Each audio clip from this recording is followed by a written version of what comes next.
Hey, welcome to another episode of the Fit for Purpose podcast, where we explore how building strength and health equips you to live with purpose. My name is Brandon Fuller with my friend and co-host Jacob Fox, and let's jump in. If you can get really, really good and practice a movement to the best of its ability, that's where you'll really shine in the hypertrophy aspect, I would say. And these guys are the best of the best in that camp. I like people that are exploring, playing with ideas, and are like changing their mind, you know? Mm-hmm. Like that seems like someone who's genuinely thinking about the problem of like, oh, people are not fit, people are in pain, people aren't healthy, they're struggling with the way that they feel.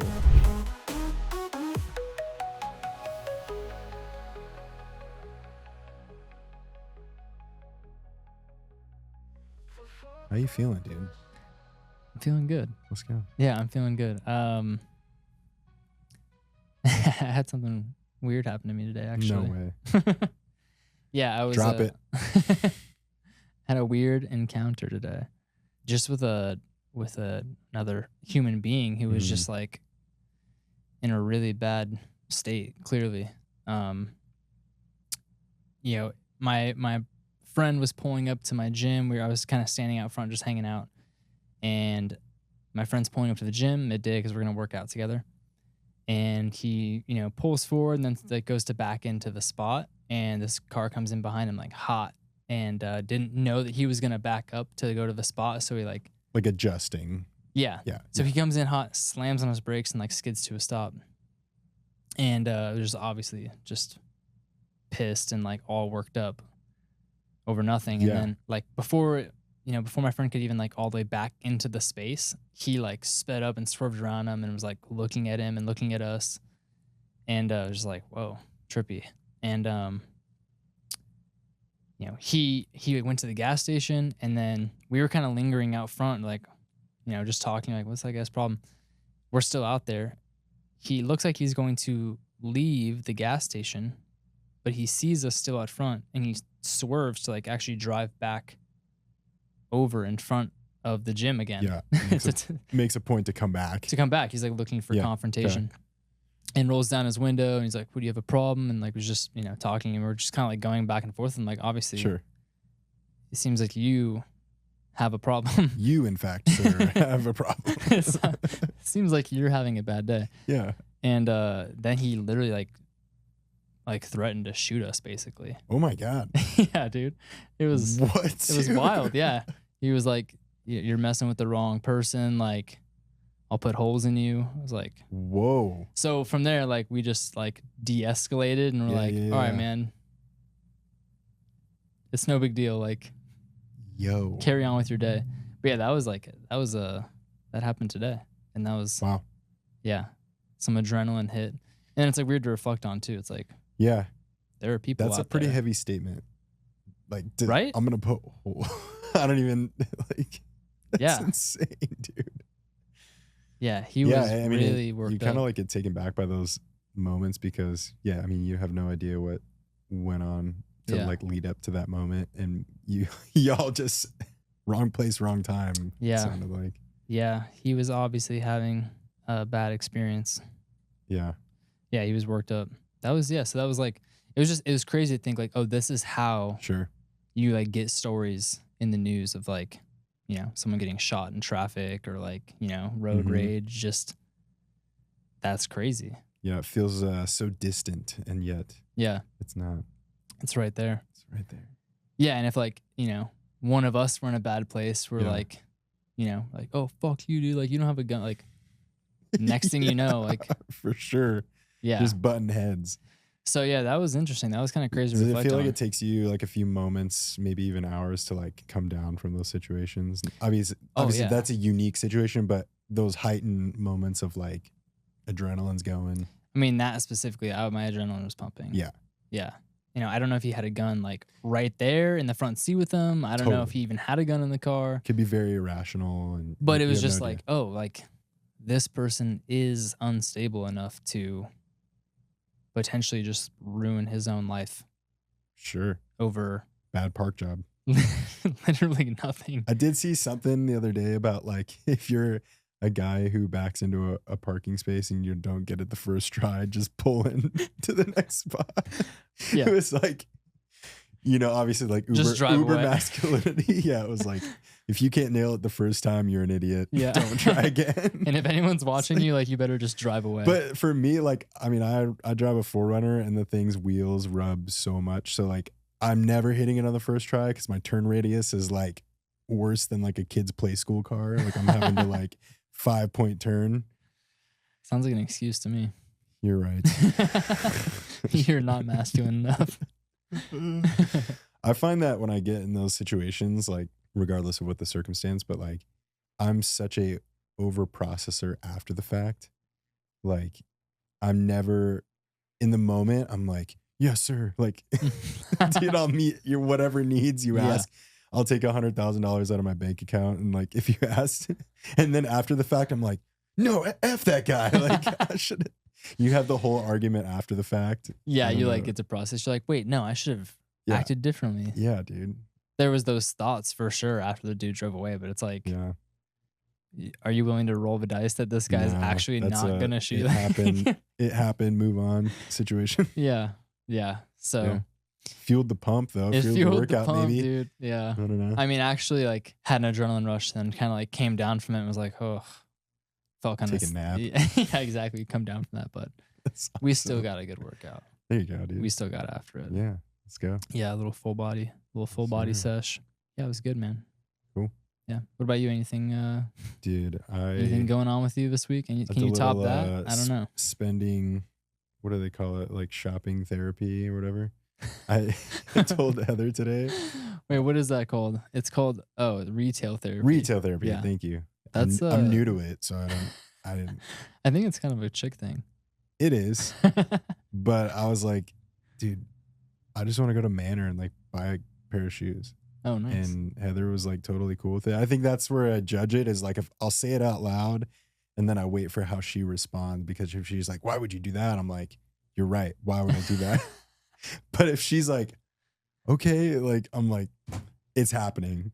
And then it really opens up the doors for like, whatever. But yeah, nice. I don't know. Had a day. My daughter was with the grandparents all day. So we just had a little Benny boy and just chilled. I had a few sessions and then I made a mean steak for dinner. I always benefit in the red meat department because the rest of my family doesn't really eat it. My wife has like some gallbladder issues and like issues like digesting it. If it's not super lean, she can do like ground beef if it's like 93.7 or whatever. Yeah. No problem. But like the fattier stuff wrecks her. So yeah, we stopped. You ever go to Gilbert Butcher at all? I have been there, but I don't go there regularly. We were just like next door getting stuff for my daughter for soccer, and it's like, dude, it's right there. So I got like a nice steak and some chicken grilled up, and dude, luxury. Like it, it's the simple things in life. Yeah, I agree 100%. It's like, I mean, obviously other things are cool, but it's those moments every day that like make up the majority of your life. Totally. That's something Jordan Peterson talks about. Like the little things you overlook are actually the things that make up like 95% of your life. It's like, just sitting down to have a steak. Sure. Like compound them with interest over time. Yeah. And then it's like, just like that little moment of gratitude of just enjoying the experience. Like, whatever. Yeah. Yeah. Love it. Nice, dude. Yeah. So you got some new shoes? Are these the new shoes? These are them. They're not, anything to like write home about per se, but pretty sick. My first pair of Air Maxes. So I don't have any Air Maxes. I've like kind of, I guess I've become like a semi shoe guy, like a toe in the water kind of dude, because I'm not like there at every drop. I'm not like watching the apps and like spending like a lot of cash here, but like I like a good pair of shoes. Like I do definitely have quite a few of the like plastic, nice stacked containers of the Jordans and the Dunks, and slowly collected over time. Building your collection? Building the collection. Yeah. I've never been into that. You can see I'm wearing some I have those same shoes. Vans. Those are the best. I love these. Dude, you don't have to think about it. They'll always be in style. Like I buy a pair of these and then wear them until they're destroyed and then buy another pair. Yeah. And that's just like, I think I've done that with Vans since high school. Yeah. Like, And I love that they haven't phased out. They haven't. I think Classic. they'll always be cool. Yeah, man. Nice. Yeah. Cool. Yeah, I mean, you want to jump into Let's jump in, dude. today's topic a little bit? Yeah. All right. So we're talking about what we perceive as some of the common mistakes or lies or, just general kind of misleading trends or memes or information in the fitness industry. Mhm. I think that this is obviously near and dear to us as coaches. Mhm. I like to see people make progress with a reasonable amount of effort. I like to see people making progress as a result of the effort that they're putting in. And I Mhm. feel like there are so many people out there that are stepping in the gym, trying to be intentional with their food, but they're spinning their wheels and they're not really getting where they want to go. Yeah. And I think it's probably because they're just missing a few key pieces of information. Yeah. Yeah. It's making some small mistakes. So, Do you think that there's like, kind of just obviously jumping into this topic? I always think about this because I think as a blanketed statement, the fitness industry is used to describe like kind of a broad span. Like nowadays we have social media. Like I would say like, 80s and as like fitness was like becoming very trendy and bodybuilding and all that stuff, you could say it was like maybe these big, if it was supplement corporations, if it was, Adkins and, all these like fad diets, like I guess you could define that as fitness industry, if you will. Now it's almost like, I mean, you're talking influencers, other coaches, you're talking people who have podcasts, like so many avenues to umbrella that fitness industry statement, which even as a whole, like that's confusing. yeah, for sure. So What's I the don't know. I guess what I'm trying to say is you I think started with a question. yeah, I think the point of that is to say like it's really easy to like try and find if it's an individual thing that you point the finger at to blame. But I just think that the market in itself has become so saturated that it's not like one thing. And so in that, I guess jumping into like kind of point number one for me, I guess, is I think that's probably one of the things that I've found creates a lot of confusion is you have so many different voices and avenues and people like spreading information, like you're saying, that it's like, who do you listen to? Like, who's really speaking truth? Who is really like giving value? And, I guess, how do you learn to like build trust with or build credibility with like people of influence in the fitness industry? Yeah, that's a good question. I mean, I think things to look out for. I mean, in reality, so much of the fitness industry, like you were saying, is social media now. Like that's driving so much of it. YouTube, Instagram, right? Podcasts. I think the long form stuff is great because anyone who's having long form conversations is exploring, right, and playing with ideas versus like taking a narrow lane. Mm-hmm. I think what to look out for is like anyone who is making like aggressive claims towards like one modality of fitness or promoting their own like specific niche or like technique or their like secret sauce to like getting fit. Mm. Anyone that's like dogmatic or intentionally controversial or like doing something just to kind of get put on or like be Mm-hmm. I think that that's something to look out for. It's like that person's probably what they're displaying out there on social media to get likes or generate business or promote themselves is probably not something that's going to apply well to general population people. Yeah. So you see these characters that like for instance, I'll just throw this out there, like Liver King is a big one.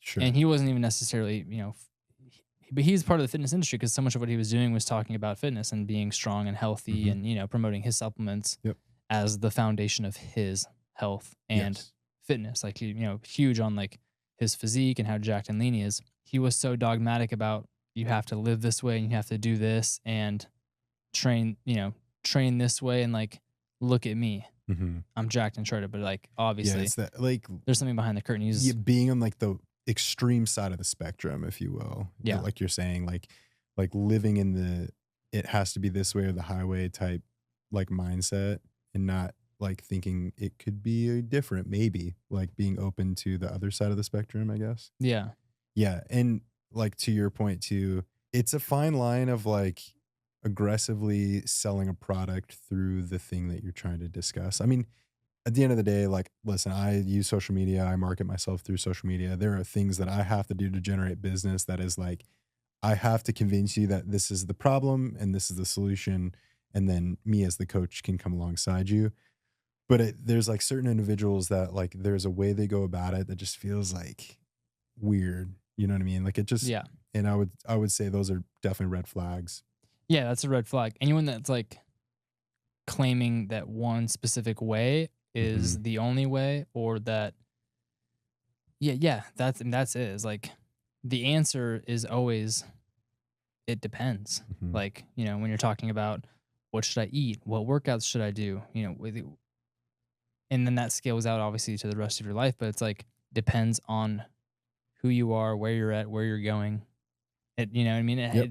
And it's hard to touch on all of those things with a 60-second Instagram post, which Yeah. is something I struggle with. Is like, Yep. how do I get a message out Yeah, when I you don't want to want to be like, like super clear on what you're all about philosophically almost, and like you don't want to like sway people in like a negative direction, but in the same breath, like everything is all about like clickbait. Like not to like call anybody out, but I was watching like the knees over toes guys, and like I watched a video and it was like, do you have shoulder pain? Like do these 5 exercises and watch what happens. And it's like, well, how can we define like pain? Where is that pain coming from? What is causing that? How do we dig a little bit deeper? And how do we know that maybe just 2 of these 6 exercises or whatever are really what the client needs? And now they're going to waste all their time going through X, Y, and Z to get to the solution. But to that point, I think that's like what social media is now. It's like I said this really clicky statement, or this really like, sorry, catchy statement that's going to like grab your attention. And now you're sucked in, and now you're going to like hear my information. But is that painting the whole truth of a picture, if you will? yeah, absolutely. I mean, and that's the struggle for grabbing people's attention. Mm-hmm. I think knees over toes guy has some really valuable stuff to Absolutely. offer, Yep. but unfortunately, you have to be snappy to get people's attention, Yes. and I think he's mastered that. But and again, that's just in a general sense, like anyone who's general population and looking for a coach or following people on social media, like again, if someone's just on a really narrow path and they're making the claim that what they're doing is the only way, then there's probably some fuckery about. It's like That's such a good word. yeah, yeah, Yeah, it's just absolutely. yeah, it's like okay, they may have something good to share, Yeah. but it's it. I like people that are exploring, playing with ideas, Mhm. and are like changing their mind. Mhm. Like that seems like someone who's genuinely thinking about Mhm. the problem of like, oh, people are not fit, people are in pain, people aren't healthy, they're struggling with the way that they feel Mhm. and their experience in this reality, in this life, in this body. You know, what what can we do to help people? Mhm. If we're like really just exploring that and genuinely thinking about those topics and how to be of service, then it's like you get to a lot broader spectrum of these things work most of the time. These things work most of the time. Depends on the person, depends on the situation. It always depends. Yeah. Yeah. I think it's like being able to like weed out the credible individual to like, are you credible because of this big influence? But in the same breath, who is that influence? Like, because you could go on someone's Instagram profile and click on who's following them, and if it's just a bunch of nobodies, like, Bots. yeah. Well, so I think like one thing I like try to do is like hear the point. Obviously, is if you're scrolling using Instagram or TikTok or whatever as the example here, like as you're scrolling, if you kind of get that attention grabber, you're hooked, you like what they say, like you can very well like go to their followers and just look at the individuals who are like following them, because if those people are also credible and knowledgeable and these specific areas and they value this other person's opinion, you know, like, okay, like maybe they know their shit and it's someone worthwhile listening to. Yeah, and there's plenty of people out there that are sharing great information and exploring topics and, you know, changing their mind and like not being dogmatic and just trying to share good information. There's so many. Hey, this is what works for me. Might not be what works for you. Like those are great statements to hear because it's like you said, you're exploring, you're trial erroring and kind of using scientific method on what you're going through and you're experiencing. Yeah. Yeah. And so much of, you know, all of this is what anyone brings to the table is their unique experience. It's like, so, you know, you as a coach have a different experience than me as a coach with our own journeys and with our clients. And it's like, okay, you have a picture of, you know, what works and what you know, and I have a picture of what I think works and what I think I know, and you know, and then we don't know what we don't know. And hopefully we can combine our images to create a more full a more accurate map. Yes. Absolutely. Yeah, for sure. Yeah, so I do think you know, knowing who to listen to, like who to take advice from is huge because you can waste a lot of time. Yeah, I think another point like in all of this is also like learning to like take ownership as the listener because, you know, if it's someone saying, hey, the carnivore diet is the one true thing, like this is what you need to do. It's like, and maybe you believe that. It's like, again, like we're kind of talking about, it's like, well, then you have the ability to trial that, give it an honest effort and see how you feel. Make the assessment. And then if it works or doesn't work, like move on, you know what I mean? Or stick with it if you like it. Like, yeah, I think that kind of like bleeds into the next thought that I had related to the fitness industry is that like these topics are not one size fits all. Everybody's different and everybody's a different shape, size, form, metabolism works differently, hormones work differently. And so like carnivore might not work for everybody. You know, plant-based might not work for everybody. It won't. You know what I mean? Like power building style exercises might not work for everybody. Like you name it. Yeah. It's not always a one size fits all game here. Yeah. Never. And it won't, he said. Is that the plant-based? Yeah. It definitely Bro, I just watched a video. This guy, Active Life is who it was from, but the dude was like on a podcast and he's talking to a guy about how he like was full vegetarian at one point, and the dude was like, well, what happened to like bring you out of it? And he's like, well, we went on this trip like for work and we went to this like hole in the wall barbecue spot, and he's like, I literally like ate my body weight in delicious barbecue. And he's like, I was like, why did I deprive myself of this? I'm never going back. He's like, I feel like I could run through a brick wall. Oh my God. It's crazy. Yeah. I mean, and again, I have gone plant-based, I've gone vegetarian, I've gone vegan and experimented with that. And there's something to take from that. Like you'll feel good for a couple weeks because you're going to feel clear. Your digestion's going to feel good because you're like not backed up. You're taking a break from protein. Like you're not, you know, like you're avoiding a lot more inflammatory foods sometimes. You're more getting like diversity too. You're getting food diversity. So it's like for gut health. Yeah. You know, if you do that for a few months, it's like, oh, if you're missing key elements of. Yeah. Like, why am I impotent? And again, like to play the devil's advocate, like that probably could work for someone else, or they appreciate how it makes them feel. Yeah. I mean, there are people that do it. There are people who do it long term and have decent health. We don't have to like personally agree with that, but that's okay. I'm not saying, like you can't do it. People do it, but yeah. And to your point about what point were you just making? You were saying before you said, you know, these things aren't one size fits all. Or you're putting it on the listener. Yeah. You were putting it on the listener to take responsibility. Yes. Right. And I love that because, you know, you really can't know anything about how something works until you apply it to your own life. Mm-hmm. So again, like we're talking about who to trust, you know, how to look for someone to listen to in the fitness industry on social media.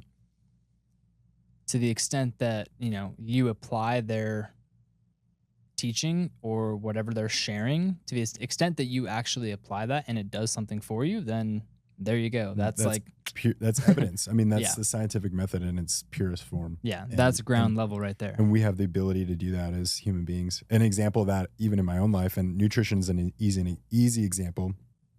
A friend of mine, she is very much into like the animal-based style dieting, and for her, she's noticed that it's really helped cure some significant like autoimmune type stuff.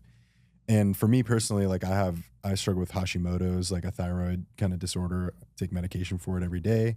I get lab work, every few months to just kind of gauge where things are at. And I was like, oh, that's interesting. Like, I also have autoimmune. I was like, maybe that'd be something that's beneficial for me. And so I tried it because we have the power to do that. And like full send, dude. I'm talking like was buying only like grass-fed, grass-finished beef, was doing only like raw dairy, even raw milk, first time even doing that. All of my carbohydrates were from like, they say it's like maple syrup, honey, fruits, like is pretty much kind of what you do there. And so twofold. One, got blood work after probably about 3 months doing this, and my thyroid numbers were amazing. Like Wow. my overall inflammation like significantly decreased, and I think I still have to like take medication. That's just kind of like where I'm at, but it was amazing to see like the transformation there. But I will say this, I had to stop doing it because I was noticing like some like chest pain a little bit and heaviness with breathing, and almost some of those like hypo like when you have like high blood pressure Yeah. type It was like symptoms. hypoglycemic. Hypoglycemia, yeah. I'm sorry, not No. hypoglycemic. I'm an idiot. Who are we supposed to listen to? I'm just kidding. No, but like, okay. Yeah. So yeah, I was just noticing like high blood pressure type symptoms, and I was like, this is probably, I mean, a lot of saturated fat in that type of diet, which Mm-hmm. for my family's like health history, that's typically an issue. And you can listen to whoever you want to say, saturated fat isn't the enemy, but Yeah. there is like a lot of studies to show like, Yeah, there's definitely some evidence there. Like, Yeah. too much can be bad for people. but some people tolerate it differently. Yeah. I'm just someone who tolerates it in this way. And so I kind of just took that as like a way to like meet in the middle Yeah. and take some of the practices of that, because obviously there was benefit in that, but no, like I'm different than my friend who can full send it on this kind of animal based diet. So just a personal example of how I've kind of utilized that trial and error of, Yeah. I said glycemic, which is blood sugar. I was referring to lipids, but I wonder what your my cholesterol I wonder what basically. your blood lipids. yeah. I wonder what your cholesterol. My Did you ever- LDL jumped like a good bit. Oh, really? Interesting. So Yeah, and that doesn't necessarily mean that you're going to build plaque in your arteries. Totally. But it also can be a contributor over time. Yep. So And I think you pair that with like other symptoms, right? Like like chest tightness and some of that like throbbing in the neck kind of thing that you'd feel if you had like I was starting to get some of that, like no joke, because interesting. this I is never like 3 months experienced that. into like high fat diet. Like I think I was at around like 40 or 45% of my overall carbohydrates overall macronutrients were fats. Half of my carbohydrates, half of my carbs were fats. It's crazy, dude.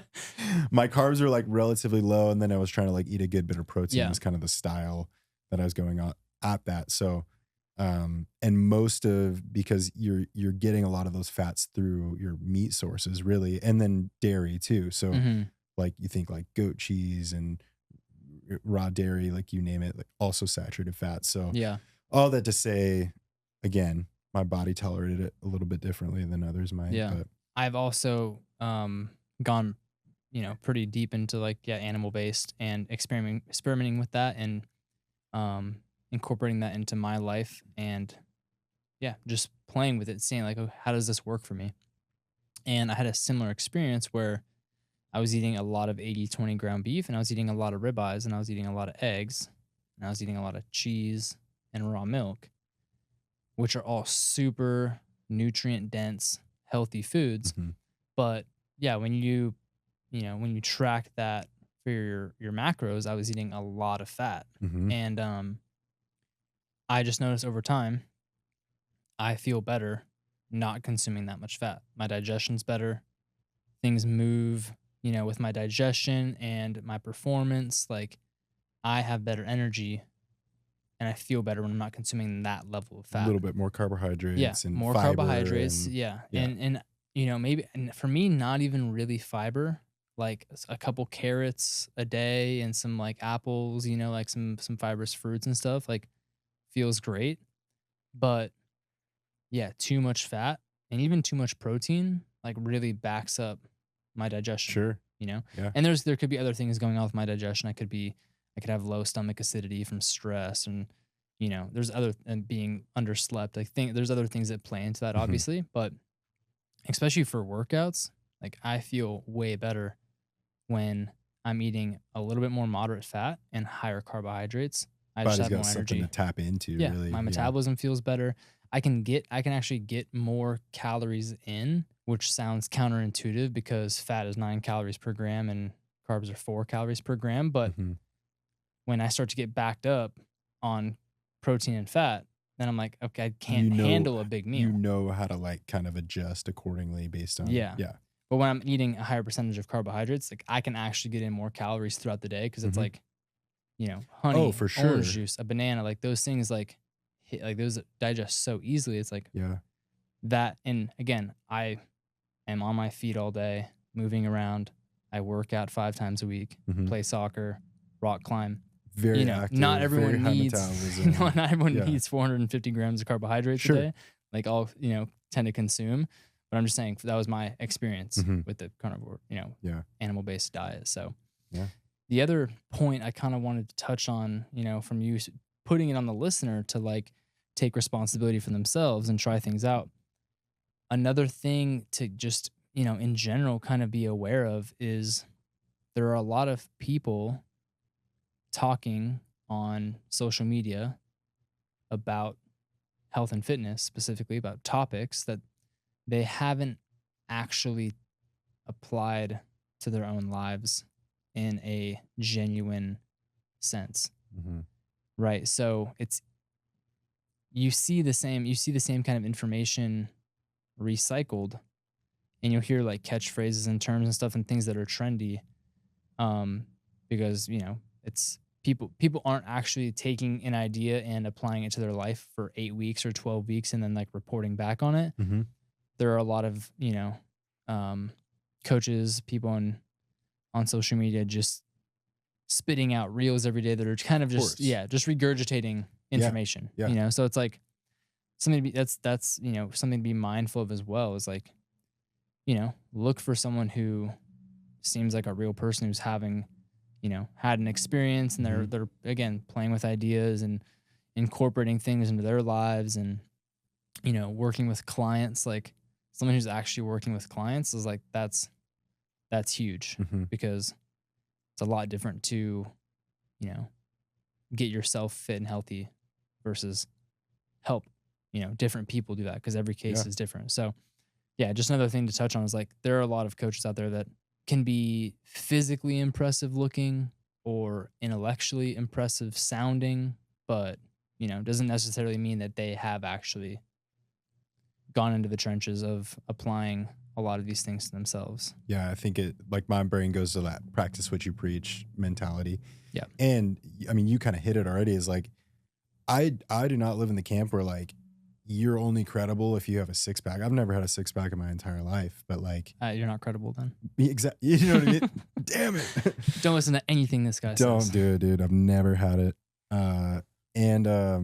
But to that point, like the things that I'm trying to like instill in people are absolutely, I can say with full confidence, things that I've instilled in my own behaviors and I found rhythm with, and I've seen the most success with when I apply X, Y, and Z. So Yeah. yeah, it's like it's the practice what you preach mentality. Yeah. If you're not doing it, if you haven't been there before, how, again, like how can you lead people where you haven't gone before? I think is a great way to say that of like, Yeah, you can't lead someone where you've never been. Mhm. There are coaches that coach people to Olympic gold medals that have never had an Olympic gold medal, but they've been in that space. They know, sure. they've been there. They've been around. around. Yeah. that's reps, that's experience, and that's just as powerful. Yes. Yeah. And don't get me wrong, there's a lot of really cool and applicable things that I've applied. There are a lot of ideas that I've applied to my life from people that don't look fit at all, about fitness, Sure. about, specifically like, you know, using exercise to improve function and posture and get out of pain. Mm. Like if you want to learn how to use exercise to get out of pain, you're probably going to need to talk to someone who's like a physical therapist or a clinician of some sort, and like sometimes those people aren't super fit because they're using exercise to like, change joint range of motion and posture and, Sure. neurological coordination. So they're not they're not crushing CrossFit workouts, but like, but you can trust them because of like the sheer amount of manual hours it takes. Like, I mean, if you're in a clinic setting, like these people are working with like 20, 30 people a day, potentially, if it's like a really busy spot. And like every single one of those people has a unique instance that they're learning to like care for in the moment. So that in itself is just as valuable and powerful as like them being, some stacked individual. Yeah, for sure. Yeah. And it's like, that's interesting. That's something else I wanted to kind of, an idea I wanted to touch on is there's kind of like a pendulum swing right now. I don't know if you've caught this, but I feel like there's like kind of like a pendulum swing right now in the fitness space, like back towards like bodybuilding. Mm. And maybe it's just, Yep. Yeah. Have you caught that a little bit? Yeah, I've definitely seen, like you get kind of the fitness bros that are like, what's the most optimal type of movement to like get growth or hypertrophy in this specific area. Yeah, very hypertrophy focused. Yeah. Which sure. isn't an issue, but yeah, I just like I've kind of noticed this trend. Like it seems that a lot more content and what's catching fire right now is more kind of bodybuilding content and this kind of bodybuilding style of training. And it feels like a pendulum swing back from like the other way. Cause 2000s, 2010 to 2020, all about functional exercise. And it was like kind of a swing away from bodybuilding towards functional exercise, and that's a huge catch term that's been around, last 15, 20 years in the fitness space. Yeah. Functional exercise. How is this functional? Yeah. And, then you get CrossFit, right? It's like blending all different sorts of fitness. Like, who is the most capable human being to do any task, like as an idea of fitness.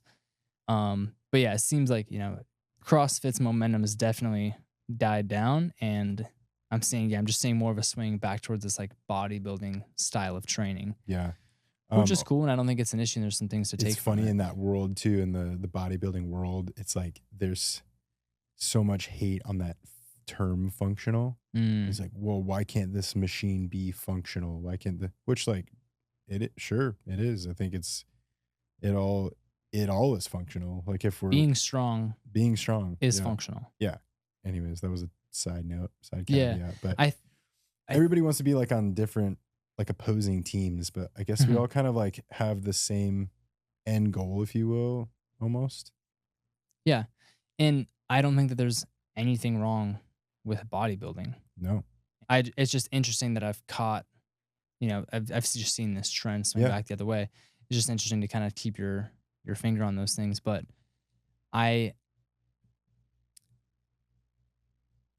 feel like it's good in a sense because it's getting away from some of the fluffy shit of functional exercise. Yeah. Like there are, because it can get almost like too like corrective mindset. Like it almost too like you're in a session with a client and it just feels like a PT, you're doing all these like very like intricate, like you're not heavy loading. You're not getting into deep range of motion. Maybe I don't like, yeah. Like you're sitting there just doing some like external, internal rotation of your shoulder with a band, like versus let's load this up. Let's get into like a barbell press. Or a machine or whatever it may be. Yeah. Again, you can get into this like conflicting headspace where it's like, oh, I'm afraid to go do a barbell bench press because like that's quote unquote bad or something bad for my shoulders, or if I build my pecs too much, then it's gonna like compress my rib cage and I won't have a good breathing pattern. And you know what I mean? That's my dream, is to have pecs so big it compresses my rib cage. Pecs so big I can't breathe. Dude, yeah, exactly. But yeah, the idea of like, your training should be functional and apply to your life. Well, it's like most people don't do shit in their life anyways. Yeah, anything that they are doing is going to be better than what they're currently doing. Yeah, so it's like how, or like anything that they're going to do is better than what they're currently doing. Yeah, it's like, how is kettlebell swing functional? It's like you never do that movement in your life if you work a desk job. It's true. So it's like, okay, it's functional and it's dynamic and it's, you're integrating different body parts to move in coordination, but it's, it's a valuable exercise, but not every exercise has to apply to your life directly. For sure. Yeah, because like you could take a kettlebell swing, which you're right. You don't do that shit in real life. Like, unless it's between a man and a woman and it's within wedlock, and I'm just playing. But it's power development, and power development is one of those things where if you're not using it, you lose it. And it's something that you can clearly show with evidence that if you don't have power, which equates to strength as you age, this is what your life looks like potentially. So exactly. Yeah. So like, it doesn't have to like perfectly be like, I squat to a box because I only sit in chairs and like, like, yeah, exactly. Yeah. It's like a level of functionality, but it's also like, okay, like what is, that's another interesting kind of notion that I've picked up on. You mentioned knees over toes guy, right? And I've really dove into his work, specifically like a couple of years ago. Read his book, and I paid for his online coaching for months and did his program and like worked, you can submit videos and that you have a coach that interacts with you, and it's a cool system. It's like $50 a month and you get a good program and you get someone responding to your messages. It's legit. But he's doing bodybuilding. He's doing tissue specific work, right? So bodybuilding is all about how can I do a movement to specifically stress this tissue as much as possible. Yeah. Right. Because the whole thing is like taking the joint and then looking at all the muscles around that joint and just focusing on getting them really, really strong. Yeah. In the event that it decreases pain at the joint site, right? He's not focusing on muscle tissue necessarily. He's focusing on tendon and ligament. So he's doing tissue specific exercise. Like a bodybuilder is going to do a row in a way that most lights up their lats, right? Yep. But if you look at all of knees over toes guys, I can just say Ben Patrick. If you look at Ben Patrick's, all of his exercises and his all the unique movements that he does, it's tissue specific, but it's tendon and ligament specific. So the progress is really slow because it takes 2 to 3 times as long for those tissues to adapt as muscles. But just like you can grow your quads, you can grow your quad tendon. Yeah, the density of it. Yeah, you can grow the thickness, the density, its resistance. So by growing your tendons and ligaments around each joint, like you're making yourself more bulletproof. Totally. And like that's his whole thing. So he's, it's like he's doing bodybuilding, but he's like, I'm trying to get the sickest quad tendon out there. I'm trying to get the sickest. I'm gonna get the juiciest what a flex, patellar tendon you've ever seen. You know what I mean? From an injury standpoint, like, like my Achilles is gonna be so jacked. Yeah, dude. And it's like, okay, well, he's probably not gonna tear his Achilles. He's not gonna die from getting shot by an arrow in the Achilles either. Yeah, fucking. That's such a niche. Like, I mean, if he got shot in the Achilles, his Achilles is probably fucked. He's done. And no matter how many. Maybe I don't know if it's too much of a tangent, but I'd love to hear you hit more on like what specifically makes it tendon, ligament specifically focused versus like a muscle specific. Yeah. So the positioning of the way, like one of the biggest thing, obviously the biggest thing he talks about is knees over toes. Yep. Right. So knee guy, he focuses on putting pressure into the knee itself. And the knee itself is a joint. So the knee is not actually, the knee is a space between your two bones, Yep. right? But when he says by knee is, what he means by knee is ACL, meniscus, quad tendon, patellar tendon, right? He's talking about the ligaments and tendons that hold that joint together. Yeah. So by putting pressure and stimulus into that joint, you're getting blood flow, you're getting a response from the nervous system that, hey, I need to be able to handle this. So, and then he applies that to any joint. It's like you train the joint through a full range of motion with resistance at a level that doesn't hurt. And then you slowly progress that over time. Yep. Which is how you would progress any type of movement. Yeah. Yeah. But it takes 2 to 3 times as long for those tissues to adapt. Yeah. As it does for muscle tissue. Sure. Which is why, Ben Patrick is an athlete. He's shredded, but he's not jacked because he doesn't train for muscle hypertrophy. He's training for, his focus is elsewhere. Yeah, he's training for tendon and ligament dominance. Sure. Right. And a lot of the short range stuff he does is specific for blood flow to the tendons and ligaments. So like the sled, for example, the backward sled, it's a short range exercise because his knee is never bending more than you're not going 30 degrees. That full extension flexion. Yeah. So it's a short range exercise, which again is more tendon and ligament dominant than a full range exercise. Yeah. Right. And then he also does full range stuff because you want to train the joint through that full range. And what he talks about is training the joint through full range. He talks about training every joint from both sides. So you're training, he's not training legs, he's training knees. He's not training glutes, he's training hips. It's a different train of thought, no pun intended. But his training is a different train of thought. Yeah. No, but it's a different philosophy versus the common gym goer who's, I want to get bigger biceps and bigger, our focus is here, our focus is not here. Exactly. Yeah. Like he's doing elbows, he's not doing bis and tris. Yeah. You know what I mean? Sure. So, and to that point, there's a lot you could take from that to implement into the everyday individual's program, because everybody under the sun has gotten something. Yeah. I can't tell you how many clients I've worked with that have elbow pain or, that forearm stiffness, that tennis elbow, that have shoulder inability to get that shoulder blade back and down. And so we've got instability, we've got, bicep tendon pain, you name it. Everybody has something, and it interestingly enough shows up in a lot of the same kind of common things: low backs, knees, shoulders, elbow, where typically joints are at. So to that point, you could take this stuff, you could take these practices. It doesn't mean you have to fully believe or fully commit to Ben Patrick's thing, but he's got valuable stuff. And this is up to the listener to be able to trial and error. Yeah. Maybe I take a couple of these things and it's going to benefit me and you're going to feel better. So yeah, you can apply some of those things to your workouts. You don't have to do it all, but you could also commit to just doing that for a month and see how you feel. Sure.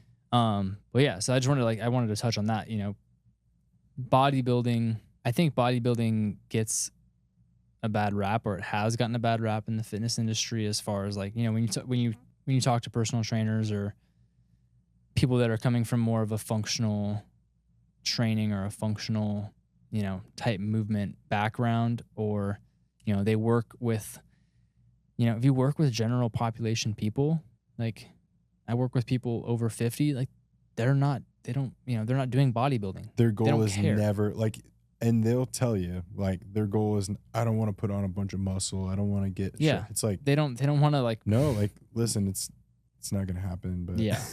But again, you can take some of the bodybuilding principles to more effectively build muscle. Yes. Right. So there are a few, things to be mindful of.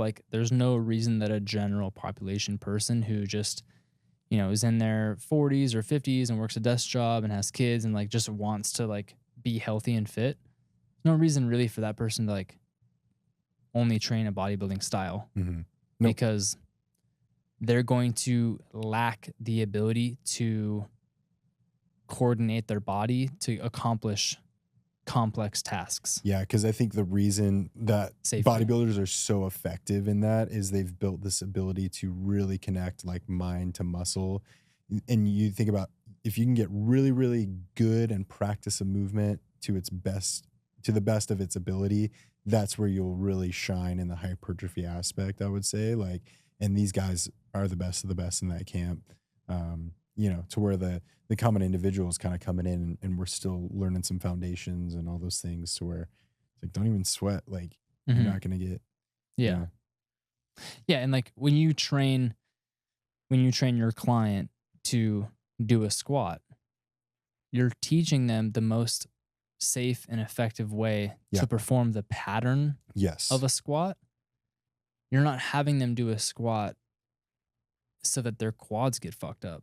Totally. Because like you can squat multiple different ways. Mhm. It's like a bodybuilder's like, okay, I'm doing this squat for Totally this to purpose. rip apart this Yeah. tissue to build it back stronger. Yeah. Like Exactly. stronger, bigger, you name it.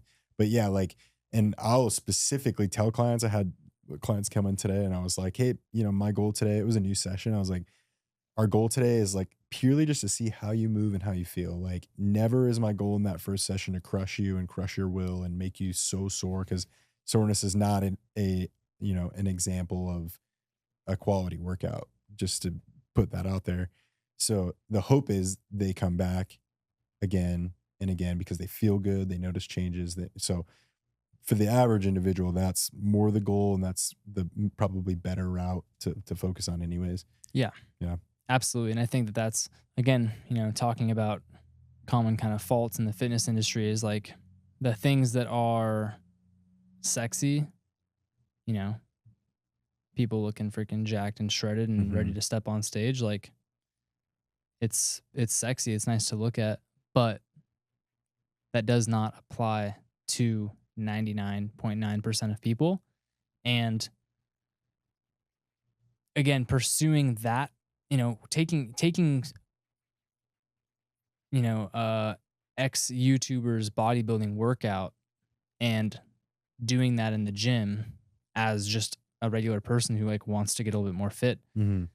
That's not an effective way to get where you're trying to go. Totally. You know what I mean? So it's like, yeah, there's so nothing- many like avenues you could go with that too, because a lot of these workouts are created with like an exponential amount of volume, even, which if this individual is using performance enhancing drugs in any way, like has higher levels of testosterone or you name it, like that person can handle it to an extent because like their body can break down a little bit further. They can go the distance a little bit further than this, you know, common individual.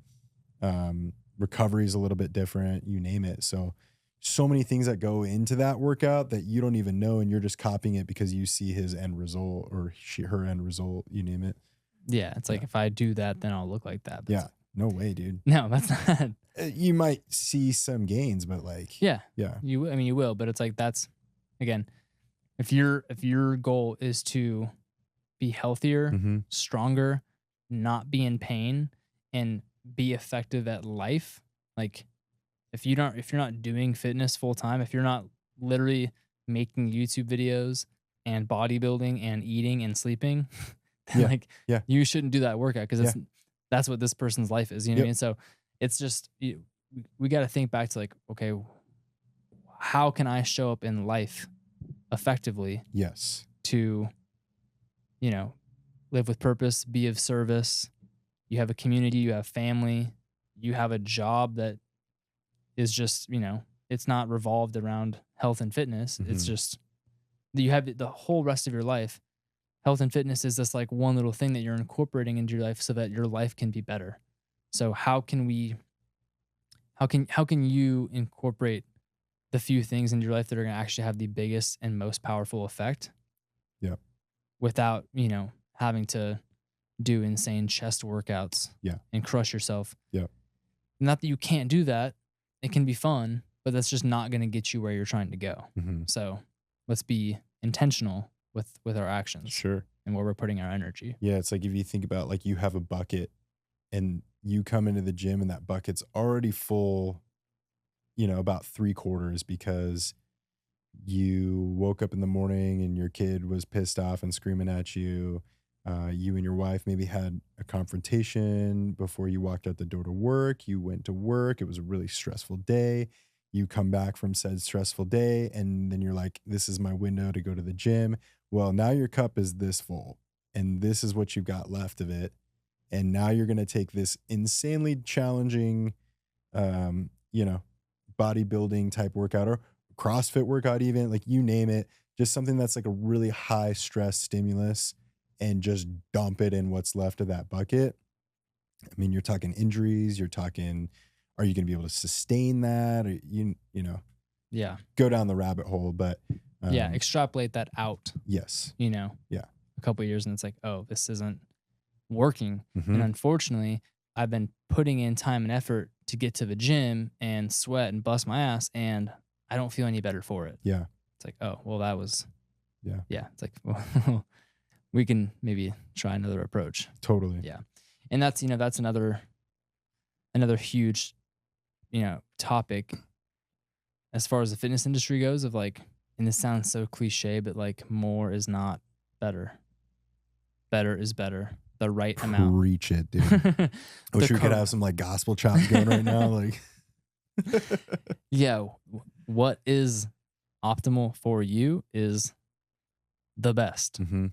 Doesn't, you know what I mean? It's just like, and I'm preaching this because I've taken myself down the dark hole of, overtraining, undersleeping, Mhm. doing everything I can to get jacked and get strong. And oh wait, I'm actually destroying myself in the process because I am thinking that I can do more and more and more, and I'm going to get better results for it. But it's like, it's just awful. And unfortunately, it's worse for women. And unfortunately, it's just super common. Totally. People are not sleeping enough. People are over caffeinated. People are overstimulated. And then I would add to that list too under eating. oh my God. You like think about like the probably the main goal of everybody right now is weight loss. Like, I mean, our obesity rates are beyond comprehension right now. So like everybody's like, I want to lose that 20 pounds or whatever it is. And like, so you compound stress with overtraining, with now underfeeding your body, and you're just creating this like recipe for disaster. And you wonder why your body doesn't respond because it's like in freak out mode. Like, I think about I have young kids, so I like to think about Inside Out, like where they have the little characters in the head. And I feel like if I'm someone who's in that state, of life, and I'm leaving the gym at 9 p.m. and I'm like, I ate a salad for lunch, and I'm like, why am I not losing 20 pounds? But up in your head, all these little guys are like, what the hell is going on? Like, red alert, red alert. Like, that's every day of your life. And like your body's just there's screaming no at you. homeostasis. There is no structure, and your body can't rest and rebuild. Yeah, absolutely. And you're not building muscle because you don't have the resources to, and you're not losing fat because your metabolism is tanked. Super slow. Your liver is backed up and your body's just not processing. Mm-hmm. Yeah, dude. And it's like, I used to coach, as I'm sure almost every personal trainer or fitness coach has, 5 a.m. classes consistently. And you see the same group of hardworking, committed people. Oh, that's what it is. Showing up at 5 a.m. You can't knock it. They got that grit. And every coach will be like, man, 5 a.m.'s different. Like, they're different. They hit different, dude. Like, they don't want the music blasting. They don't care what it is. They're like, I got to get my shit done. I'm here to get out because I got to go get life going. I'm here to work. Yeah.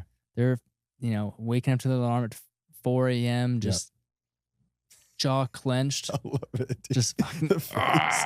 If anybody can see the face right now, this is it. This is you, 5 a.m.ers. This is what you look like. Not externally, but in your mind, you're just like, I just gotta fucking, just white knuckling it, like drinking caffeine on the way to the gym at 5 a.m. on an empty stomach, and you're busting your ass, and day after day, week after week, month after month, you're not getting any stronger or leaner unless you're going to bed at 8 p.m. And there are the far and few. Like I've seen, yes.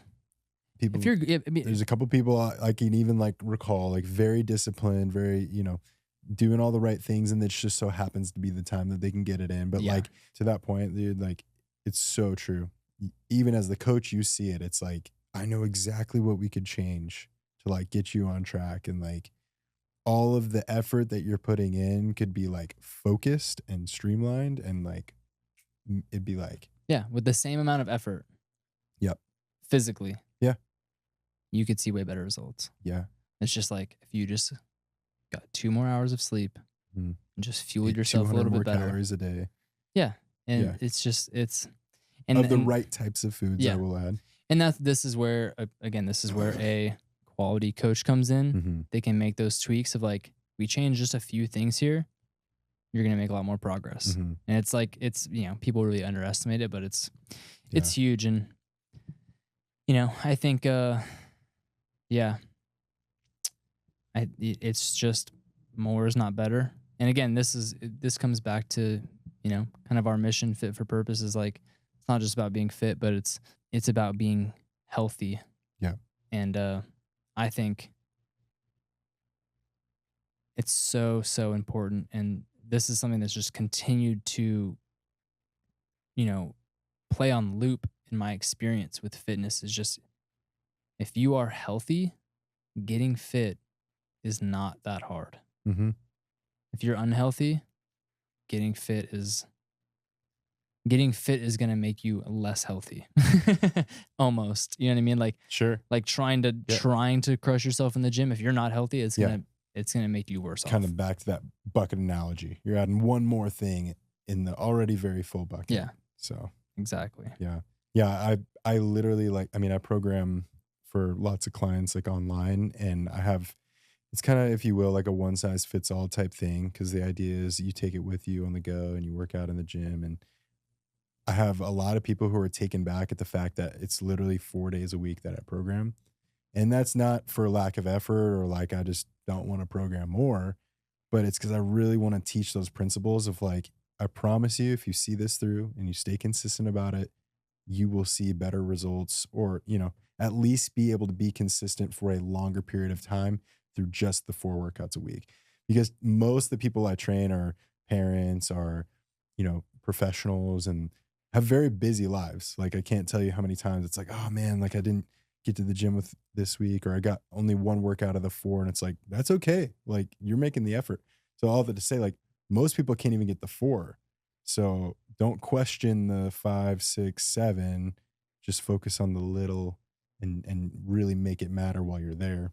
Yeah, absolutely. And if you're doing if you're lifting 4 times a week and you're pushing yourself, like, you can see some really good progress. Absolutely. And if you're new to working out, even better. Pull that back to twice a week. Dude, yeah. I've had clients that work with me for 6 months. They do 2 days a week, and we won't even dig into the nutrition side of things just yet. Obviously I'm in there, and within my scope, I'm like, hey, more protein and these types of foods and et cetera. I've got one dude that, like, he is like a totally different human being. Like, not just physically, but even confidence and how he carries himself. But like, I'll post stories of him doing some squats or whatever, like for a session, and like some buddies, like we all have mutual friends, and they'll comment on it and be like, damn, Quadzilla, like, who's this guy? Like, and he gets hyped about it too. But like, this dude has literally only done 2 days a week for the last probably 8-9 months of his life. And that little bit consistent over time will make a massive impact. So yeah.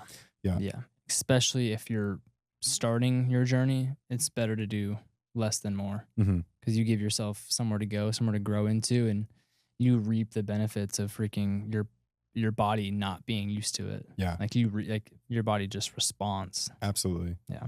Yeah. And not to like, keep dragging it on, but the quick fix thing has from the beginning of time been the fitness industry's way of like marketing to everybody. Is like, here's this simple solution. We're going to put this, quick fix on it, and you're going to be right where you want to be. And we talked about that a little bit on our last episode of like, fitness and is a lifestyle change. It's habit changes. It's not a overnight change. Like you can't like put a Band-Aid on a life of not caring about yourself. You know what I mean? Absolutely. So Yeah, I mean, shit, man, we could go on go this. on and on for that one, but We could go on and on about this topic of like, Yeah. you know, mistakes we see in the fitness industry. And, Yep. and you just mentioned something that I really wanted to touch on.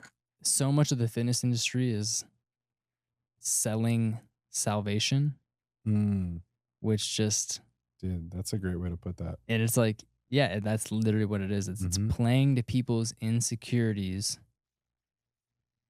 to make a sale, to make money. And even I'll say this, like as a fitness professional, like there are people whose job it is to coach people like us. And that's what they're trying to tell us is like, if you just pluck on the heartstrings on the things that the pain points, you'll get these people to pay you. And it's like, it doesn't feel. Something feels off about that. Yes. I mean, there's some truth in that. Like if you want change, you have to like want it for yourself. And there is pain that's involved in that. There is like acceptance that is involved in that. But like on more of the like greedy, like salesman side of it, there is like, you know, all that to say. But no, absolutely. And that's one thing that it just like tastes gross. yes. You know?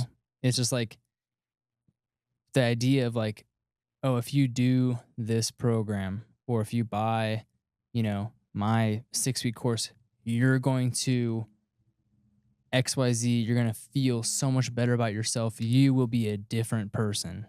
It's like, yeah, the selling of like, this will save you, like that messaging. Mm-hmm. I think that's fucked up, you know, because it's like it's Sure. it's playing on the idea that like there's inherently something wrong with you that you need to pay to change, you know. But it's like that's just not. It just feels disingenuous, and like you were saying about touching on pain points, like yeah, like you have to. I think, you know, the most important thing I think for selling training or selling your services, like truly believing in them. Mm-hmm. I know that what I do will benefit you. Yeah. If you want that, and genuinely, if you want that for yourself, then like, let's do it. But yeah. I don't want to, you know. Yeah. And I love like not selling people on like the transformation, because it's so much more than that. Like I want my clients feeling, again, like confidence. I want my clients fitting better in their clothes. I want my clients seeing the strength progress they've made in a span of months and months and months. I want my clients like getting really good at performing movements. Like I always kind of say this of like, because like for me and my business structure, it's like I have my in-person like clients, which like, you know, you would say that's more of the premium thing and way more hands-on and way more focused on that individual. And then I have more of my program, which is like, if you're someone who kind of knows how to spread your wings on your own and you just need that guidance to hone you in and push you to that next level. Not to dig too much into that, but like, I always say that, man, if I lost an in-person client, which is a good amount of money for like my income, because they felt confident enough that they could jump to the program and they could succeed. Like I've done everything I need to do as a coach. Like, yeah, that's our job.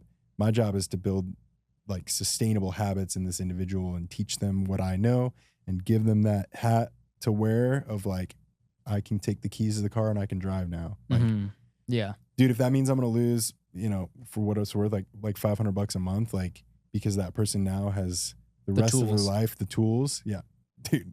Yeah. I'll lose that money all day long. There are the people that just want to do private training because they enjoy it. Oh, yeah. They just want to pay for it. There'll always be people who appreciate that. Even like in my setting, like I'm in a kind of boutique setting, and some people like that it's secluded and that it's a safe place to fail, and there's accountability, and they know it's on their calendar, so they have to show up, and they're fronting the money, so it's like even more incentive to. Yeah. So there were, like you said, there will always be a market of people who that's just what they prefer. Yeah. And like they'll budget that and themselves, but. Absolutely. But I think what you were saying about taking your client from the point of needing private training to no longer needing it, that should be the goal of like the goal should be to teach, right? Teach, give them the tools, and then they don't need to be paying for private training. Like, here you go. I'll program for you and go execute. Yeah. Right. And I think that's huge. It's just, that's the opposite of, selling salvation and saying like, I will save you. 'Cause it's, and as the coach, like you're putting so much pressure on yourself to get this person to transformation. Like if you say my program is going to absolutely like get you to where you want to be and you're going to have this amazing, difference from when you started to where you ended, like the amount of pressure you're putting on yourself to get this person results. And if that doesn't happen, like, then what? Yeah. Like, because when you're working with individuals, like you cannot take the burden of caring more about the thing than the individual does. So like, but right off the bat, if you're saying I'm going to get you this transformation, then like, how can you not care more? Because now you just lit the fire under your ass to like get this person to completely change their life. Yeah. Which like, it's good to care, but also, yeah, selling, like, I'm going to save you. Like, that's bullshit messaging because there's nothing that you can actually do for that person. No. All I can do is say, here's the map. If you walk this trail, then you'll get where you want to go. Yeah. But like, yeah, it's up to you. Like it's guidance. It's not like and I can't do for you. You might save them and they might lose 30 pounds on the thing that you do. And they might like build some muscle, but like, then again, it's what they did with the information that you gave them. Yep. And then the other thing I was going to say is they only know how to have that success in this small margin. So what happens if like something about that changes? Like I think about like the like giving someone a diet plan, like a day-to-day meal plan guide of like every breakfast you're going to have 3 ounces of this and blah, blah, blah, blah, blah. And it's fully scripted out. Like I try to shy away from that as best I possibly can because that's putting handcuffs on someone to like make decisions for themselves with their nutrition. And it's not giving them longevity in healthy eating habits. Like, yeah, as an example. Yeah, no, it's a good example. I mean, it's so much more effective to give someone a list of like, these foods are high in fat or high in protein or high in carbohydrates. These foods are processed. You're going to want to stay away from those. And then like, here's the, macros I want you to hit, eating 90% these foods. And they get to learn what foods to consume and what combinations to feel good and hit their numbers. Yep. Yeah. That's a good point. Hey man, any other really big topics you wanted to touch on as far as the shit in the industry? The shit. I feel like we covered the like shitness industry. Dude, can we patent that? The shit. Bro, let's get some t-shirts on that. I like it. Health and shitness. Health and shit. I feel like we covered like a lot of ground, and we could open up the can of worms about. Yeah. You could spiral this on and on. Yeah. For episodes and episodes, but yeah, I think at the very gist of it is, I guess at my core, and I think our core equally, why we kind of created this whole thing is I want so much more for people to like be able to decipher wisdom and implement like healthy practices and really truly like take ownership and experiencing and trialing stuff for themselves so that they can experience the fullness of life, if you will. I love it. Yeah, man. Yeah. Cool. Sweet, brother. Until next time. Until next time.